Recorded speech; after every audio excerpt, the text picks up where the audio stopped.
tout le monde. Alors, donc du coup, on se retrouve dans la partie 2. Alors là, on va mettre la pâte de spéculoos dans le moule à fond amovible. Voilà.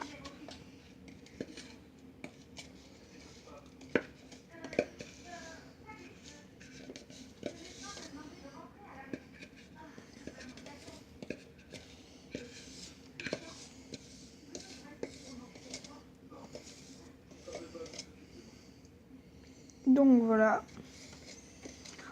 On va l'étaler, je pense. On va l'étaler avec le dos d'une cuillère. D'accord. Donc avec la cuillère à soupe. Ouais. D'accord. En essayant de former une couche régulière. Vas-y, parce que j'ai peur de faire n'importe quoi. Disons que ça risque d'être irrégulier. Un côté plus épais que l'autre. l'autre. Voilà. Donc, comme vous le remarquez, c'est très gras. Donc ça va là, vu que je mets pas de musique. Et on t'entendait même très bien dans la vidéo dernière. Merci. Trop aimable. Oui. Alors j'ai posé un papier sulfurisé en dessous. C'est parce que la première fois que j'ai réalisé ce biscuit, je l'avais fait juste en le faisant prendre au frigidaire avec la matière grasse.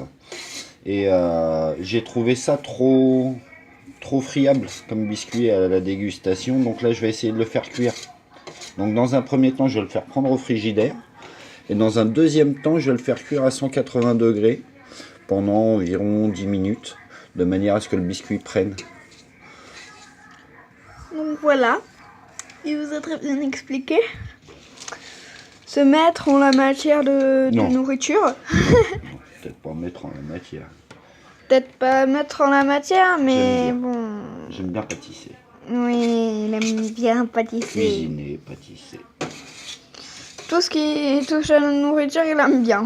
Oui, pourtant je le porte pas sur moi. 0% de complexe, pas de bide. Sérieusement? Ça n'a pas toujours été. Hein. Oui, mais là je suis en train de filmer, tu dévoiles ça à nos abonnés. C'est pas grave. Moi j'ai peu de secrets. Il a jamais de secret en fond. Pas tout le temps. J'ai très peu de secrets. Voilà. Pas en avoir.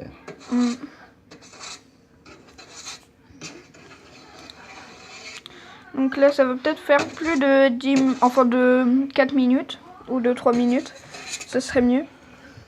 Donc résultat, là, une fois qu'on a obtenu une couche bien lisse, on va aller le placer au frigidaire de manière à ce qu'il prenne tout de suite le froid et qu'il retombe en température. Ça va le figer et ça va nous permettre de pouvoir le glisser au four pour qu'il cuise. C'est pour ça que j'ai placé une feuille de papier sulfurisé, parce qu'il risque de rendre du gras à travers le moule amovible et je n'aimerais pas que le gras se répande dans le four.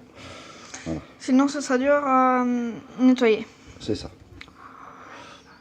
Donc voilà, notre biscuit est régulier. On va le faire prendre au frigidaire. Oui, désolé. On va le faire prendre au frigidaire. On va s'assurer que les bords soient pas plus épais que le reste. D'accord, et tu le mets au frigidaire pendant combien de temps? On va le faire prendre 10 minutes. 10 minutes, après on le passera au four à 180 degrés, comme j'ai dit tout à l'heure. D'accord, comme ça j'aurai le temps de charger mon appareil en attendant. Et de laisser la vidéo comme ça. Pas en train de tourner, hein, bien sûr, mais en pause. Hop, c'est parti pour 10 minutes de frigo. Alors, les 10 minutes de pause ne sont pas passées, bien sûr. On va... pendant ce temps, on va faire la préparation mascarpone. Voilà. Donc, d'abord, il faut ouvrir la mascarpone. Alors, je vais en prendre 500 grammes.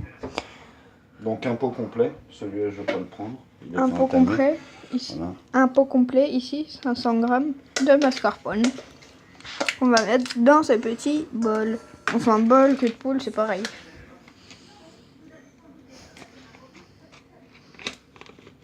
J'ai jamais goûté. C'est à quoi le goût de la mascarpone? Frotte fort. C'est comme un petit suisse en plus épais.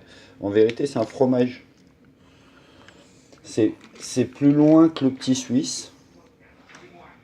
Berk, c'est pas bon. C'est un fromage. Ah, c'est pas bon comme ça. Si tu veux, c'est comme un cheesecake, ce qu'on va réaliser.